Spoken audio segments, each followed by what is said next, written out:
अस्सलाम वालेकुम। ये आप देख रहे हैं हम पटारो जीप में घूम रहे हैं और यहाँ गाड़ी का चलना नामुमकिन है और ये ऐसे मज़े से चल रही है जैसे सवाब का काम है। इधर का इलाका है और डेंजरस तरीन।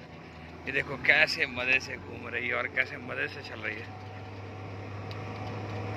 पंजाबी चांद ने चस आ गई, वो वाली कहानी जी।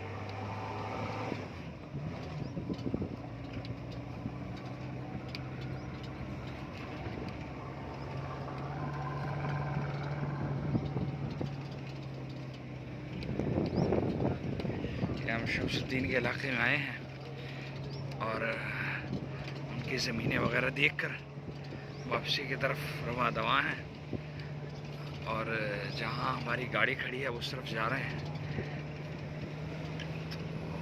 तो अल्लाह सबको अपने ज़ुबान में रखे।